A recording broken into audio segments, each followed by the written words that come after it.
We had so far three approaches in the Mefarshim Rishonim regarding the episode of Shimon Velevi wiping out the city of Shechem. So just to give a quick overview and perhaps pick up one difficulty that we left sort of unanswered last week, the Rambam Shita is that Shimon Velevi were implementing the death penalty to the city of Shechem who were guilty of dinim. And what does that mean, dinim? We know that the mitzvos, the Sheva mitzvahs b'nei Noach, can be divided into two categories, 6 against 1. The 6 are the Lota says, and the 1 is the essay of dinim. And the Rambam Shita is that to the same extent that violation of any of the 6 Lota says will incur a capital punishment of Saif, so too violation of dinim, according to the Rambam, will likewise generate a capital punishment of Saif. And when the Rambam presents this idea, he sort of like in a back way, he throws in the explanation as to why Shimon and Levi wiped out the city of Shechem, and he claims that all of the people in Shechem either ra'u or yadu, either they actually were spectators to the fact that Dinah was abducted by Shechem, or they, even if they didn't see it, they certainly were aware of it. It was public knowledge, the Rambam assumes. This was the king and the prince. This was not something that was kept secret. And by abducting Dinah, the Rambam assumes, another chiddush of the Rambam, that this is a violation of Gezel. But again, you could only say Gezel for Shechem ben Chamor. You wouldn't say Gezel for the rest of the people of Shechem. But since they were all aware and they did not condemn and implement the death penalty, which is called the mitzvah of dinim, then they were all guilty of dinim. And therefore, by violation of dinim, they were chayav misa sayif. The Ramban is not happy with the Rambam for two reasons. First of all, he's not in agreement with the Rambam that violating dinim generates a chiyuv misa. He holds that the chiyuv misa, I'm just going to say one pasuk here. The chiyuv misa is only incurred in a case of a violation of any of the 6, and in that case, Gezel would be a violation on the part of Shechem ben Chamor, but not on the part of the rest of the city. The Ramban doesn't question the premise of the Rambam that the city was aware of it and all the people therein, and they may have been guilty of dinim, but the Ramban sheet against the Rambam is that dinim is only a mitzvah say in a positive sense. It doesn't generate a capital punishment of sayif. But the Ramban rejects the Rambam for another reason. And that is, I'm going to use a phrase from my upbringing in American culture, I hope you'll relate to this, called mind your own business. Mi samcha, who appointed you, Shimon Velevi, to go around to the Umos HaOlam, to the B'nai Noach, and implement the death penalty for those who are guilty? That's none of your business. And therefore, the Ramban comes up with a different explanation of Shimon Velevi, also trying to justify the fact that they wiped out the city of Shechem. And it's based on an earlier Ramban in Parshas Vayishlach, in which he established that the Knaanim, including the Shechemites, were guilty of violating all of the Sheva mitzvahs b'nei Noach. They were guilty of the most severe, heinous crimes, whether it be Shvichas Damim and certainly Avodah Zarah and Gilui Arayis. They were guilty. They were all Rishayim who deserved to die. And the Ramban used the phrase that Damam Nishpach Kamayim. There was no guilt on the part of Shimon Velevi in wiping out the city of Shechem from the perspective of the violation of the Zion mitzvahs b'nei Noach. Not dinim, as the Rambam would have it, but the other violations for which they were Rishayim and they were chayav misa. However, the Ramban now has to face the basic question. Okay, let's say Domam Nishpach Kamayim. You can wipe out the city of Shechem. They're all guilty of the greatest violations of the Zion mitzvahs b'nei Noach. But once again, the question is, what brings Shimon and Levi into the picture? Why do they have to feel any sense of responsibility to put the people of Shechem to death. And here the Ramban presents his own shita, and that is, the Ramban used the word nekama. Nekama meaning that since the city of Shechem, and when he says the city of Shechem, he says included in the city of Shechem are all those who were loyal subjects to the king and his prince. They were all, in a sense, guilty of having violated Dina and abducted Dina, and that generated a sense of nekama. And I'll just read one line in the Ramban. The Ramban says, "Inyan Shechem ki b'nei Yaakov pavur shayu anshe Shechem rishoyim, etc. Ratzu li nakem bihem." They wanted to take revenge, and they used the cherev of nekama, and they killed the melech v'kol anshe ha'ir ki avadav heim sarim el mishma'at to. And he goes on to say that the people of Shechem were all backers and supporters of the king and the prince, no holds bar. They were sarim el mishma'at. They accepted, the rulership and the guidance and the decisions of the leaders, and therefore the nekama that was motivated here in the hearts of Shimon v'Levi was nekama towards the entire city as one body. Those who are directly involved in perpetrating the crime, and those who are sarim el mishma'ato. The Ramban also talks about the fact that within the context of this nekama, Yaakov Avinu has two different reactions. Immediately in the aftermath of the episode, Yaakov Avinu's response is, you have put us in a very precarious, dangerous situation. You weren't using your seichel. Your chachma would have told you that pragmatically this is not a good idea, because it's going to expose us to the anger of the nations, and anachnu ma'at, we are very small in number, meaning we don't have much of a chance against the large numbers of the Canaanim. But the Ramban points out that that's bekan. Bekan meaning here in Parshas Vayishlach, as an immediate response of Yaakov Avinu to the episode of Shimon v'Levi wiping out the city of Shechem.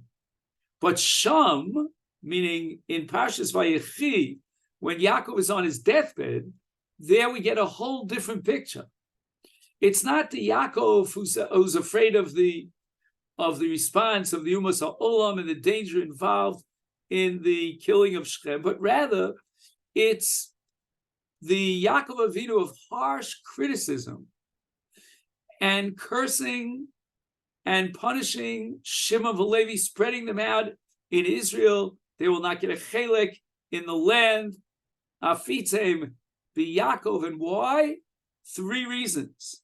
Number 1, their anger, which led them to break all bounds over here. Number 2, says the Ramban, that the people trusted them.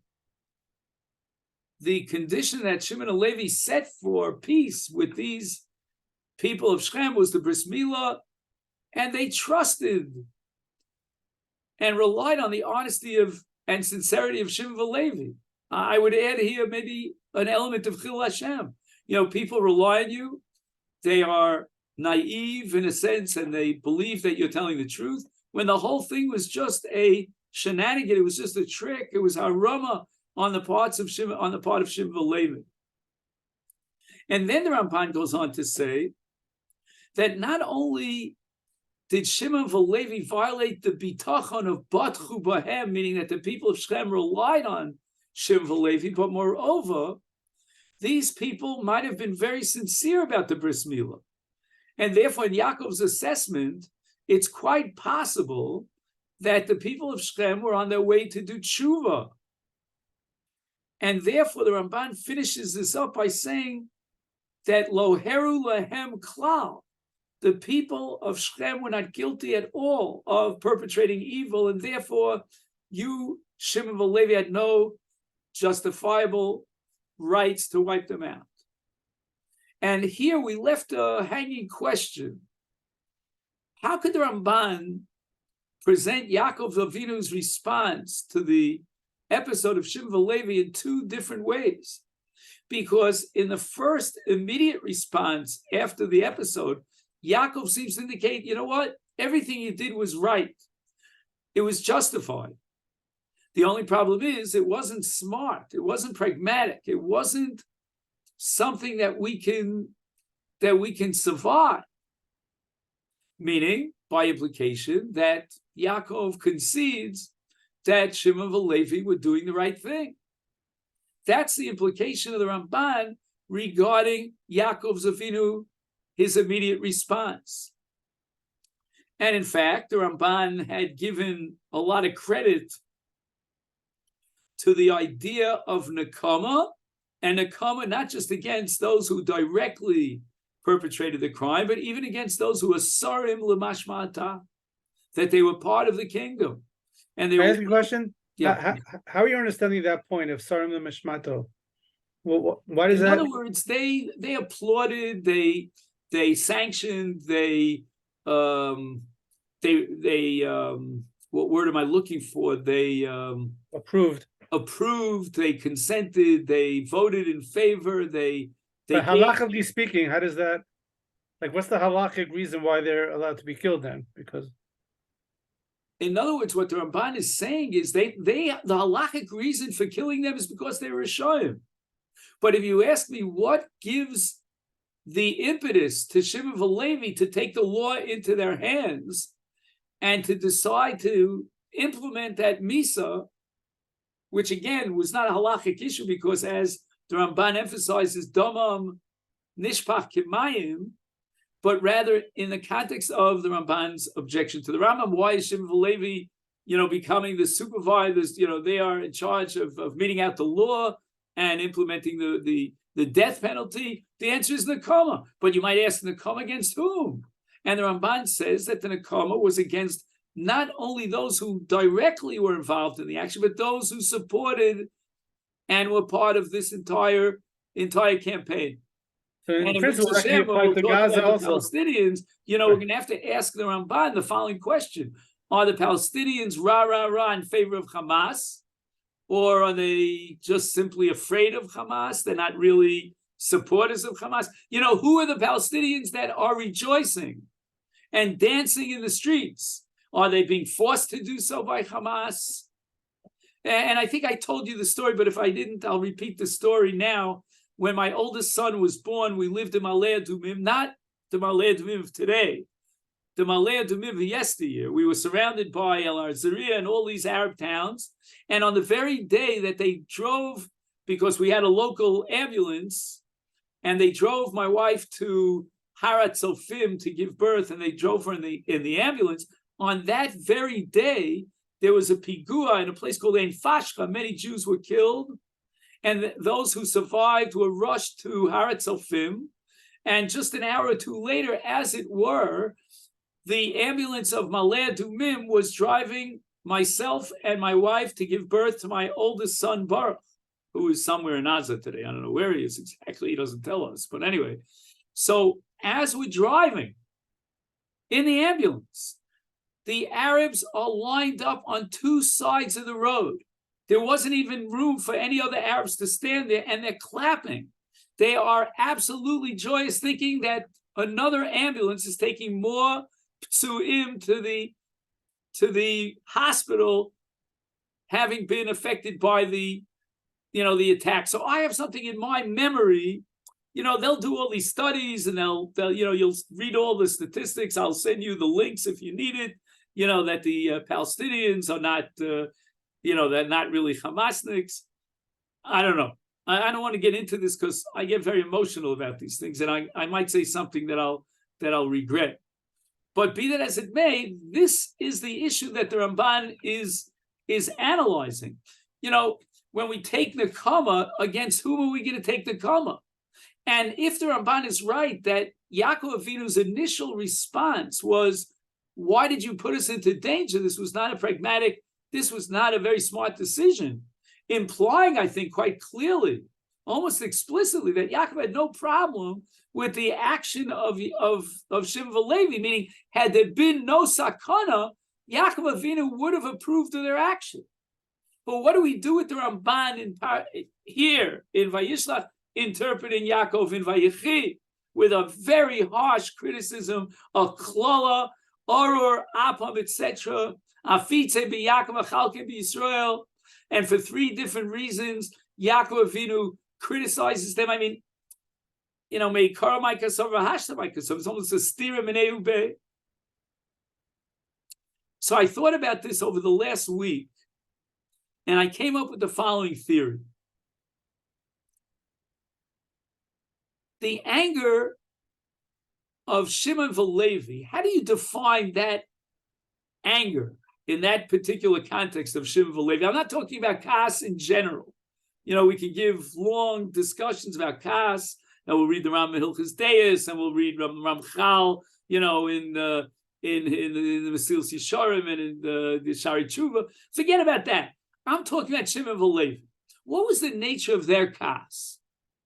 And I'd like to suggest that the Kas of Shimon V'Levi emanates from a midah, which I would call suspicion, almost a phobia, almost what's the word in psychology?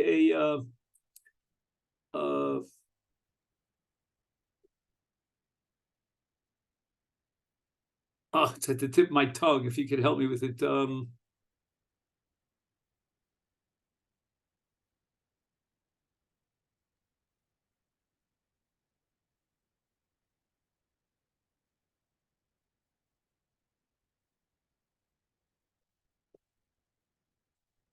Just one second. My wife will help me out here. She's the psychologist.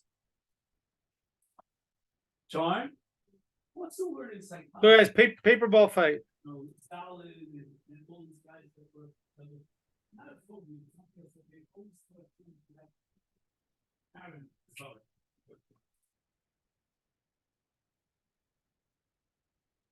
Of course, I'm embarrassed.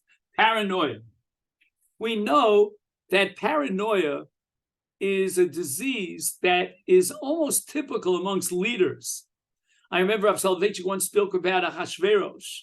He was paranoid, and Hagam Lichbosh as Ishti Babayis, And of course, Stalin was known as a paranoid, and many, many others. I think that the anger of Shimon V'Levi is a kind of paranoia. I'm not saying that it's a paranoia. Usually paranoia is based on a suspicion that you have that people are out to get you, and it's the furthest from the truth. I don't think in the case of Shimon and Levi, their paranoia was far from the truth. What do I mean by paranoia in the context of Shimon V'Levi? Shimon V'Levi thought that Bnei Shechem, the city of Shechem, by eagerly accepting his offer for bris milah, were out to take over Klal Yisrael. They were not sincere about, as Yaakov might have seen it, doing tshuva, but on the contrary, we wanted to marry with you. We want to swallow you up. And this is what was the fear in the hearts of Shimon V'Levi. When did Yaakov Avinu realize this? Just because they overreacted, perhaps, in the case of Shechem, that doesn't mean that this is a steady, essential midah of Shimon V'Levi. But what happens between Vayishlach and Vayechi, 3 parshios, all dedicated to Mechiras Yosef? And you may remember that when Yosef is the Mishnah Melech, who does he take and put into jail? Shimon. And when Yosef is coming towards them, and it says in the pasuk Vayisnaklu and Vayomu Isha Lachiv, Chazal say it was Shimon Velevi. In other words, the same paranoia and the same extreme anger manifests itself again in the lives and personalities of Shimon Velevi with regard to Yosef. Avram had excluded Yishmael. Yitzchak had excluded Esav. Who was Yaakov going to exclude? And the truth is, Yaakov wasn't going to exclude anyone. Knesset Yisrael was now going to be made up of 12 Shvatim. But the Shvatim, and especially the leaders of the Shvatim, in this case Shimon Velevi, they were paranoid. Vayavi as the Basam Ra, what they thought was that Yosef wanted to be the next Av, the next link in the chain. He was judging them as Mored B'Malchus. He was judging them as those who are guilty of crimes and they should be cut out from Klal Yisrael. When Yaakov realizes this inherent, innate nature of Shimon Velevi, that they, out of anger, they're willing to kill in order to protect Klal Yisrael, because the way they see there's a threat to Klal Yisrael. And again, that threat might be a paranoia, but it's a real threat in the minds of Shimon Velevi. At this point, Yaakov rethinks the entire episode of Shechem. And he realizes that this is a terrible midah that could go out of control. Yes, kabdeu v'chashdeu, we have to be careful. We have to be, suspicious of people who might want to do us under, but at the same time, not to exaggerate. And he thought that Shimon Velevi's midah was an exaggerated form of anger against someone who's perceived in their minds as a threat to Klal Yisrael. Just a suggestion. Let's go on to the Maharal MiPrague.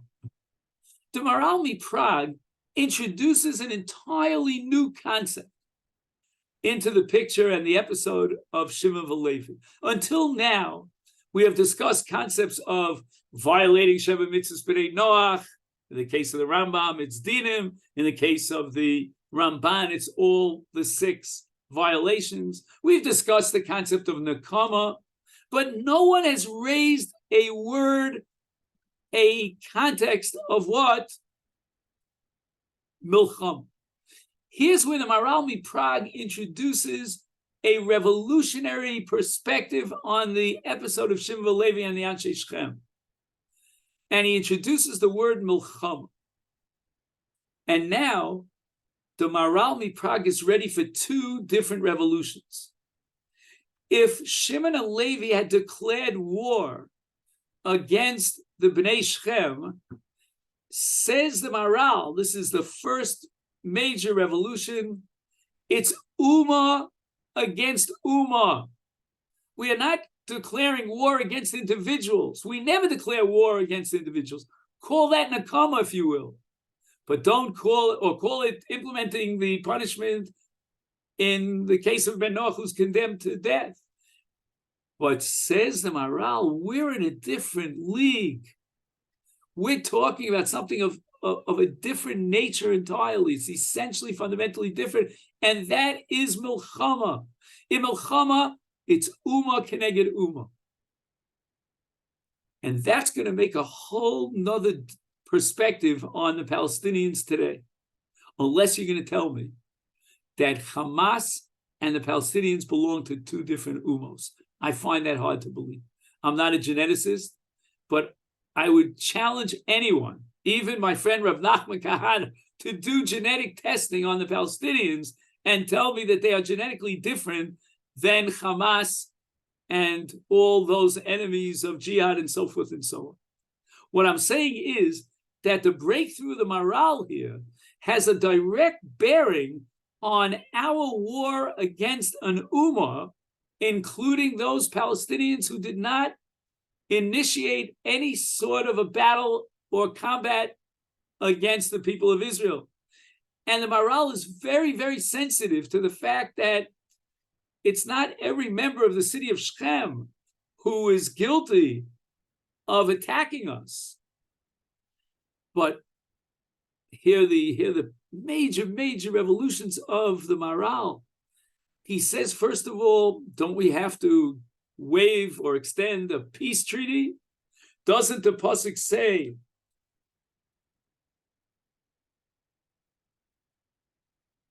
Ki tikra vel irli lachem olev karasa alel l'shalom? Why don't we offer a peace treaty to the Anshe Shechem? Says the Maral, a peace treaty is only appropriate if we, the Jewish people, initiate a war against another nation. We are required to begin with a condition of extending a peace treaty. But when another nation perpetrates evil against us, they have in effect declared war against us. And when they declare war against us, there's no ki tikra v'la'ir, and there's no v'karas halel shalom. And I suspect, and this will take up, I know that David was kind enough to upload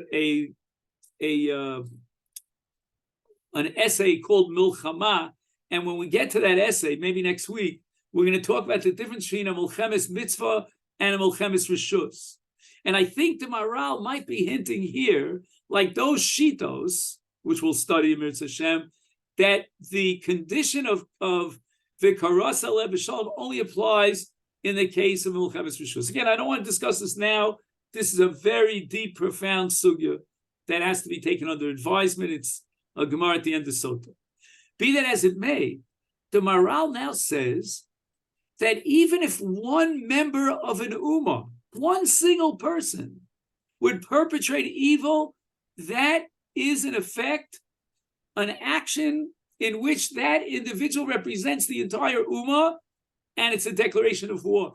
We now will respond with a battle against the entire ummah. So again, just to see a few words inside of the Maral, you have it hopefully on the pages. Ein adoma shnei umos, shnei umos kigon b'nei Yisrael v'Knaanim shnei umos, ulefichach hutar lehem lilchom kedin umah sheba lilchom al umah acheres. So the Torah allows us to fight a battle against the ummah,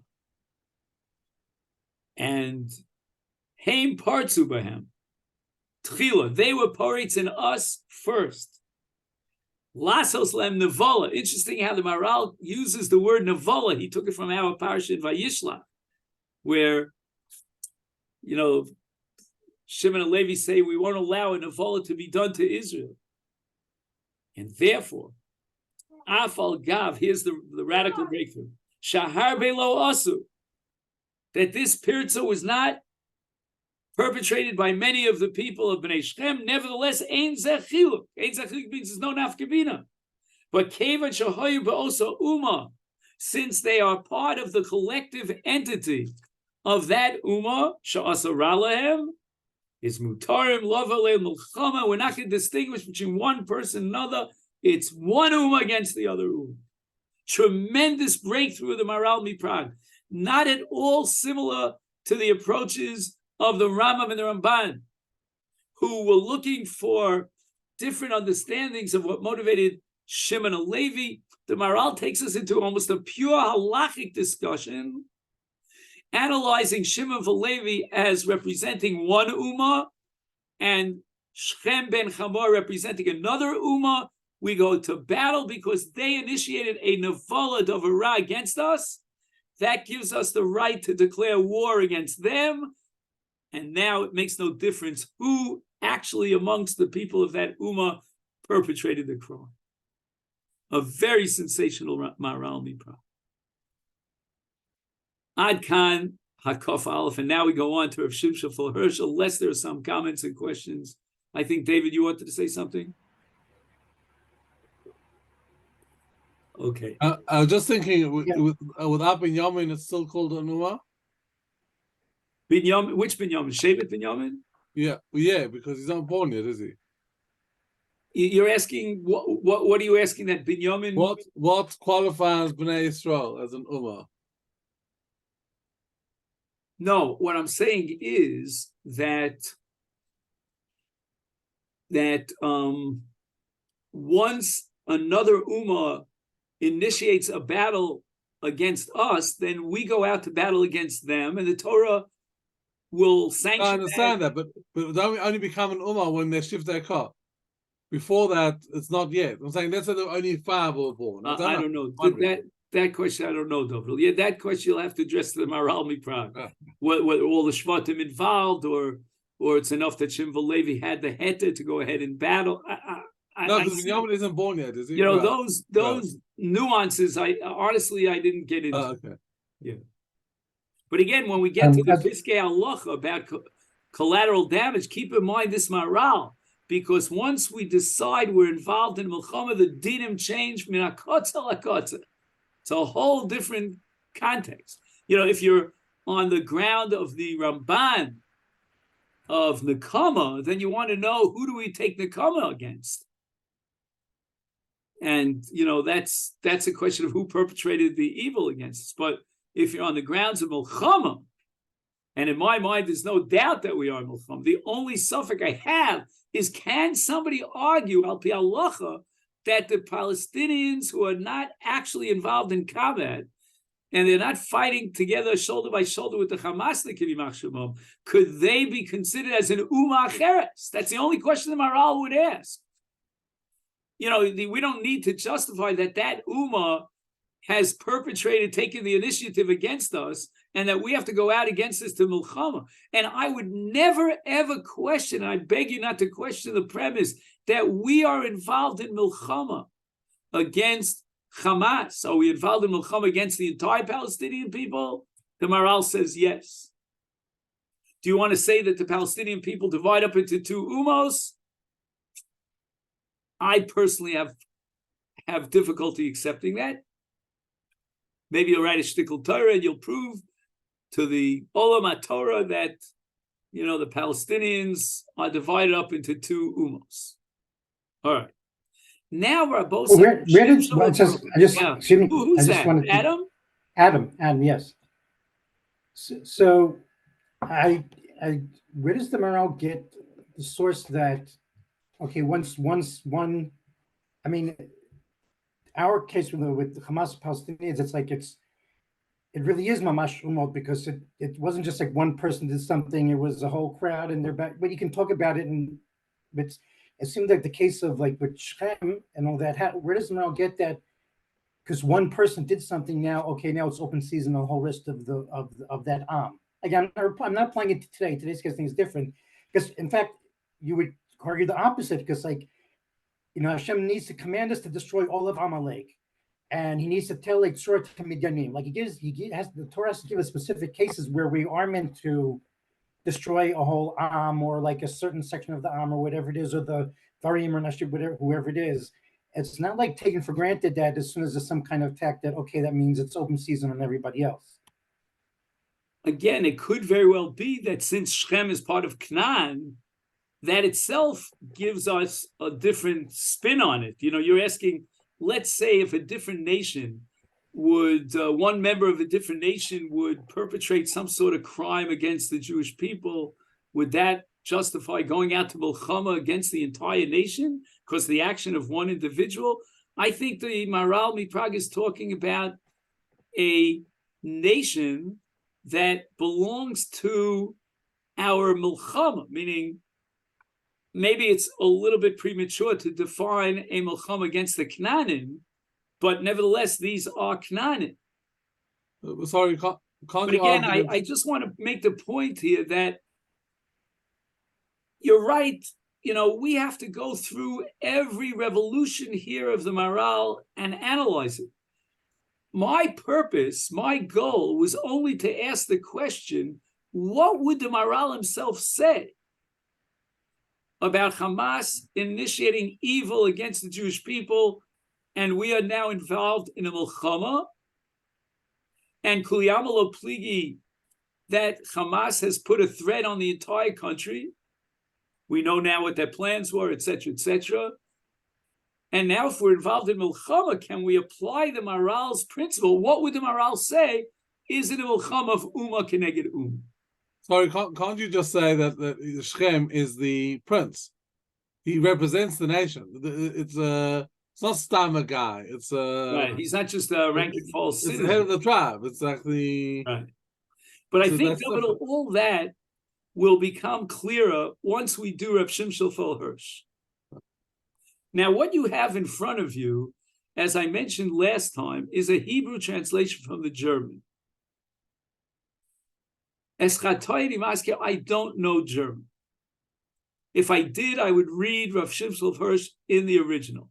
One thing I can tell you, as I mentioned last week, forget about the English translation unless there's an updated English translation, which maybe you could send me to. The Hebrew translation is not bad because one of my students knows German, and I asked him a few key words here in the Hebrew, which I thought were a little bit questionable. And by and large, he supported the validity of this Hebrew translation. But this is what we have in front of us, and that's what we'll do. I just want to point out, I just resent again on the group list to the document in case anybody wants. With what? With an English translation? I mean, the one we had last week, just in case anyone doesn't have it, I sent it again. Just Again, if I were you, I would erase it. Unless you have an upgraded English translation. no, I'm not talking about the English translation. I'm saying the Daf Makoros that we used last week. Oh, okay. Yeah, it should be on the. I sent it out again right now. Just Lieta Bitachon. We have it on the group. Yeah. Now, the Maral opens up his discussion. I'm sorry, Rav Shimshon Fel Hirsch opens up his discussion regarding the episode of Shem with a paraphrase of what we say on Leil Seder, Maschil Bignus. And he says the following, that there are many parshias in the Torah, again, he doesn't spell this out, I'm just reading between the lines, where we can sort of justify and try to sort of cover up for the actions of our ancestors, our great ancestors. You know, we'll try to dance, you know, between the drops, and we'll find, you know, some sort of hadstaka, some justification. But here, says the Maral up front.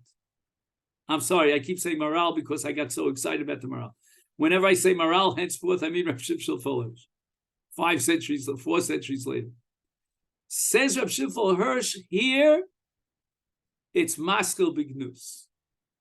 So what I'm going to ask you, Rabbosai, to do, unfortunately, we don't have that much time, but you know that in these WhatsApp groups and all that stuff, they have thumbs up and thumbs down. You know what I mean? So I'm going to ask you to tell me, what is the attitude of Rav Shimshon Fel Hirsch regarding Shimon HaLevi in this particular context? Is it thumbs up or thumbs down? And right away, at the outset, when he says, Ata maschila hagnus, v'ein b'datenu lechapos oleha, right? The Gemara says that if you marry your niece, meaning your sister's daughter, which you're allowed to marry, and you know she's maybe guilty of some extramarital relationship, so you give her a get without a zman. That's called shemi yechap el bas achoso. You know, you, of course, that extra love and chiba for marrying your niece, you cover up. You know, you cover up. You'll say that the get was given before she had that relationship.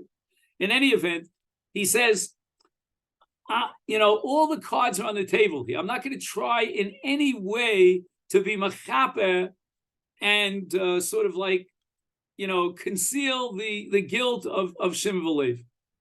So again, I think if we would take a vote now, and this is going to take us through the entire first paragraph here in Reb Shimshon Fel Hirsch, it's thumbs down. He says, there was no doubt that they had enough justification to kill both Shechem and Chamor. They had no compassion for defenseless individuals. And again, why were they defenseless? It was the third day after their Milah. Hamasurim b'yadeim below koch. You know, they don't even really have to go up against a force in order to defeat the city of Shechem.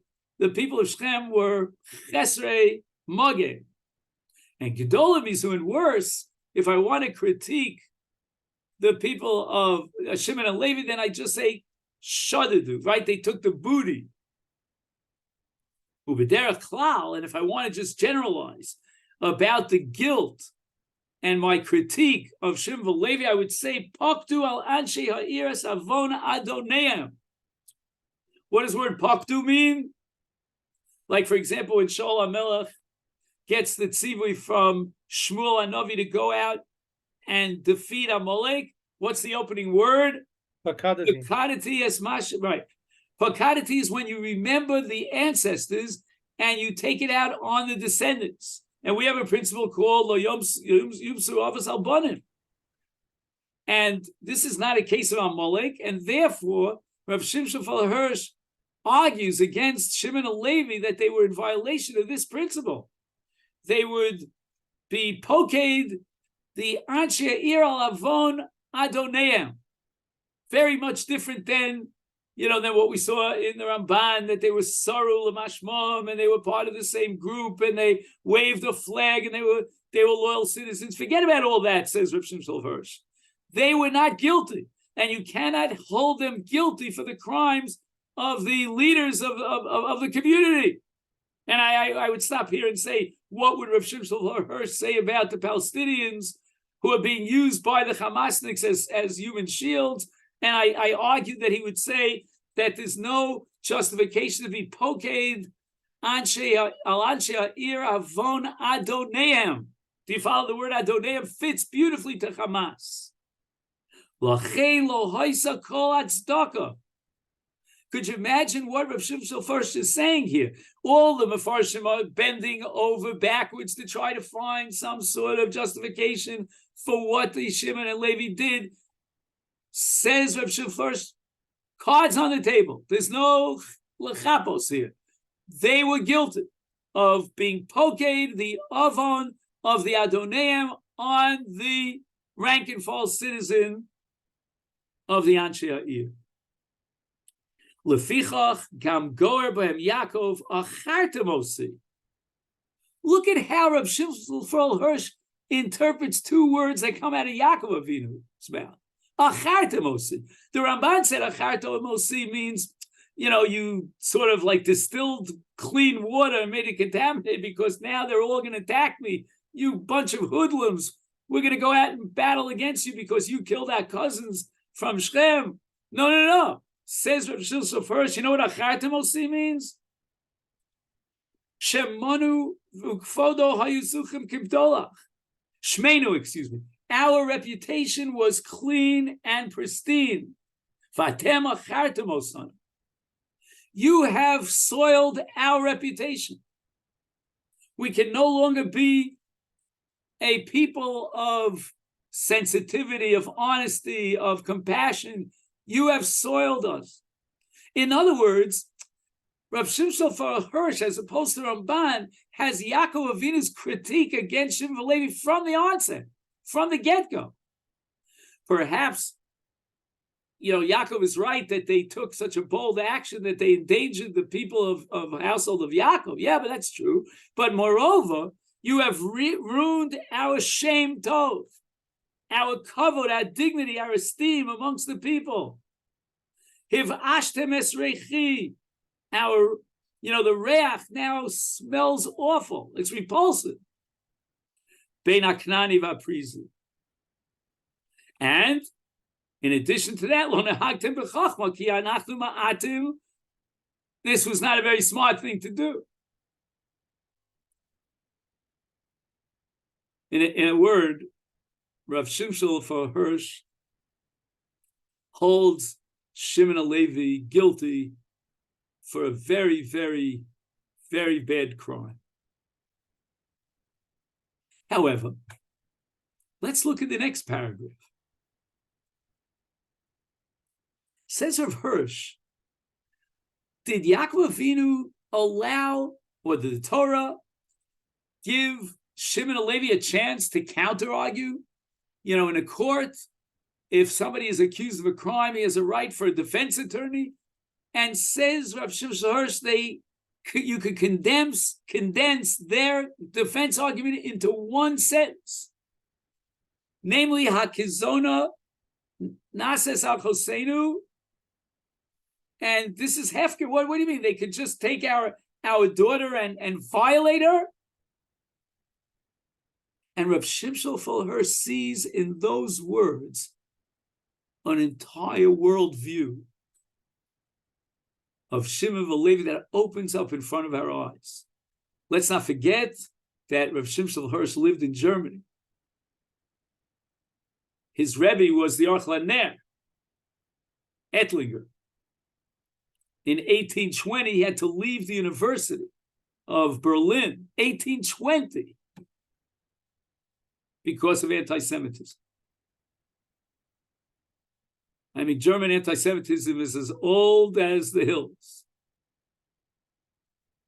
Says Reb Shimshon Hirsch, you know what got the Shimon Levi's excitement? What got them all worked up? He says, because in these words, He megalim es kol nimukam hadon lo haya marshel atzmo et kol zeh. What allowed the king of Shechem to let this pass? And the answer is, Il mole hoisazu nara Yehudiya. She is a Jewish girl. What concept is in the back of the mind of Reb Shimshon Hirsch? Why are they attacking this girl? Why are they abducting her? Why are they raping her? Why? She's Jewish. What's that called? Anti-Semitism. Anti-Semitism.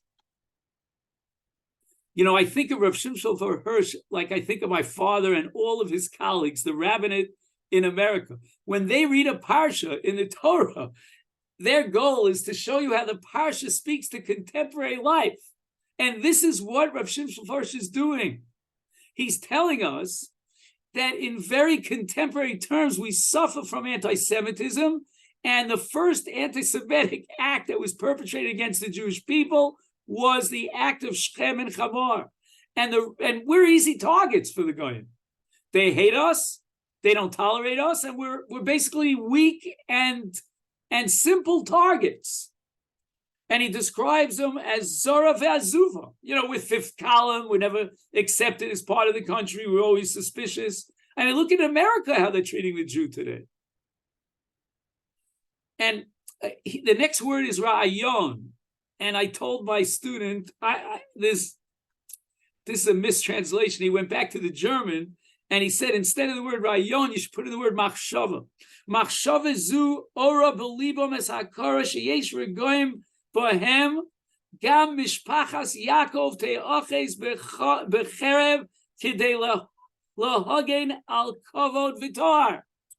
There are moments in Jewish history when even the Bnei Yaakov have to grab onto the cherev. The cherev was given to whom? To Esau, al charbecha tichya. But there are moments in Jewish history, and that's what Shimon Valevi understood. This week's parsha. This week's parsha. Oh, you mean Kol Yaakov, Daim Yidei Esau? Al charbecha tichya, yeah. Oh, I mean, al charbecha tichya, yeah. No, I saw recently a video that what we're doing in Aza today is exactly why Yitzchak gave the bracha that he gave, because it was Kol Yaakov and Yudayim Yudei Esau. And there are some moments that we with the Kol Yaakov have to put the Kol Yaakov on the back burners, and we have to take up the Yudayim, meaning the Cherev of Esau. And believe me, Rab Shimshon Hirsch is applauding the actions of Shimon Valevi. So if I stop here and I ask you thumbs up or thumbs down, what's going to be your response? Can everybody show me their thumb? What was the question? Again, if I were to stop here in the second paragraph and I ask you, I give you two choices, this or this. What is Rav Shimshon Hirsch's attitude towards the Shimon Valevi? Everybody. Well, where did I mess up? Tell me how I messed. Okay, Ellie Eli's is driving, so maybe he can't show me his thumb. I don't know. But what about you, Moshe? You're tired. Okay. What about Adam? What about David? They're sticking out for the anti-Semitic. Show it to me. Proudly. When I was a kid, we worshipped the JDL. Who remembers the JDL? I remember when a boy who had learned in BMT, you heard of BMT? He went to see a major basketball game in Madison Square Garden, and a group of hoodlums with he was wearing a yarmulke with pipes. They beat him until he died. And Meir Kahane didn't tolerate this stuff. He gave us a feeling that we could stand proud against those. I'm not going to say it out loud. Starts with an S and ends with an S. Anyway, we got along pretty well with the Italians. If it was a sign, if it was an act of anti-Semitism, then how does he explain the fact that they wanted to intermarry with them afterwards? Again, that was all just a bluff. Who wanted to marry? You mean the people of Shechem? Yeah. Yeah. I'll tell you what it is. Sometimes you could defeat the Jewish people with evil, with the cherev, and sometimes you can defeat the Jewish people. That's why they say that the golus of America is more dangerous than every other golus. Because the goyim intermarry with us, and we don't know who's Jewish and who's not Jewish. And what we do is we take a non-Jew, marry him off to a Jew, and before you know it, they're producing non-Jews. It's another way of defeating the Jewish people. And Rav Shimshon for her says, Kol od yechabed ha'olam rak eschuso shel zeh shakoach omed b'tzido. When the world respects only those who have power, like, for example, the Romans, right? Pax, what's it called?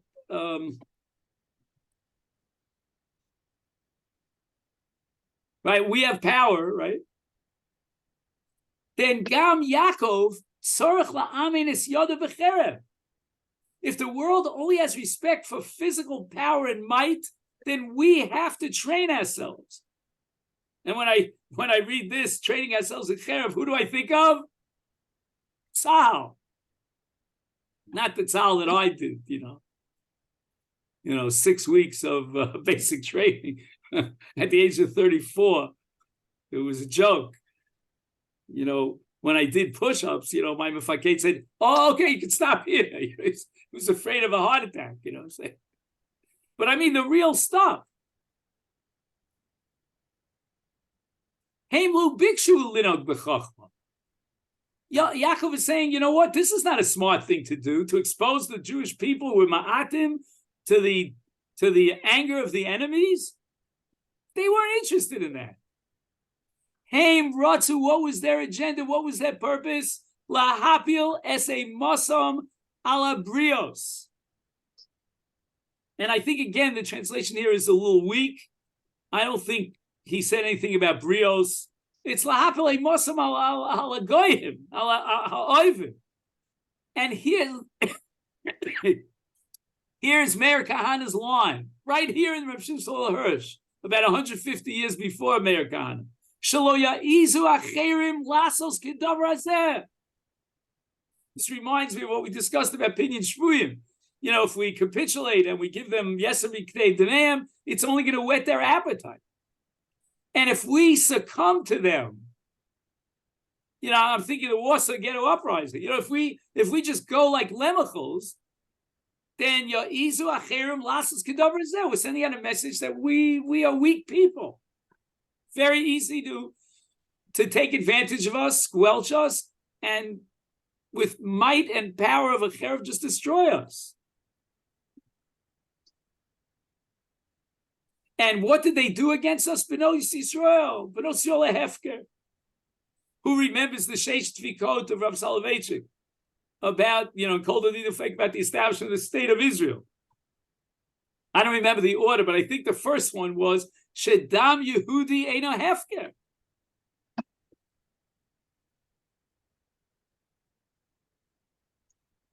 My father-in-law, as may rest in peace, as a youngster in Yaroslav in Poland, used to get from his mother every day a sandwich, a lunch sandwich. And the goyim would try to pull it out of his hands. And on one occasion, a non-Jewish child, actually pulled the sandwich after him. So my father-in-law said, I'm not taking this anymore. I'm not tolerating it. He hit him over the head with a pole. And the kid's life was hovering between life and death. And the people of Yaroslav understood that the entire Jewish community's life on Yaroslav was hovering between life and death. Miraculously, the kid survived. Otherwise, there would have been no Yaroslav. My father told me that in his shtetl, he was up until the age of 12. He was brought up in Lithuania. He said that if a guy decided to kill a Jew, there was less din, less dayan. No one could prosecute any Lithuanian, who killed a Jew. My father used to go to cheder with his goat. The goat would sit outside the cheder and defend my father. He was a very powerful goat. I was raised on stories about my father's goat. But the story of anti-Semitism is not, hundreds of years ago. My father can testify about it. I'm not going back many generations. Benos Yaakov lo tiena hefker. Thumbs up. Shimon v'Levi are the precursors of Meir Kahan, of the Jewish Defense League. In the year, I think it was maybe 1886 or something, the chief rabbi of New York, his name was Rav Yaakov Yosef, died, and there was a massive funeral. Again, I don't know how many Jews lived in New York in 1880, I don't know, but it was a very substantial ceremony. So the hoodlums climbed up on a top level, and they started throwing things on the Jews who came to the funeral of the chief rabbi. And the Jews went after them.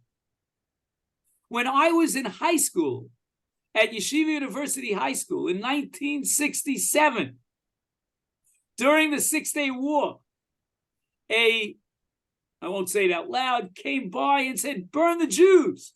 And you should have seen the entire dormitory pile out running after this guy. The only community in America that does Meir Kahane style is what? Satmar and Williamsburg. That's called Chapsum. You know what Chapsum is? If a Satmar Chassid yells Chapsum, thousands of Chassidim will pile on this guy, pound him away. That's the JDL of today. And of course, Meir Kahane was killed by an Arab. But here it is. So, I'm thinking out loud because we want to get to the tshuvas that deal with collateral damage.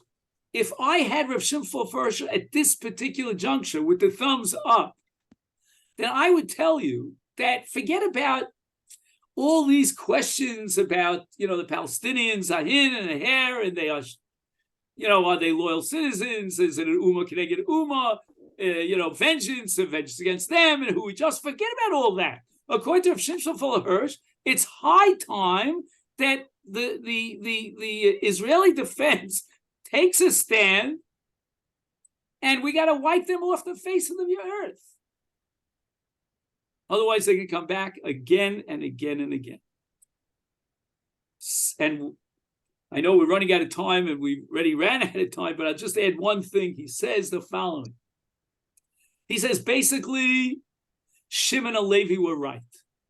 They were definitely justified. And he says, Hamatarasha shafu elea, their purpose, their goal were Kedoshim and Mutzdakim.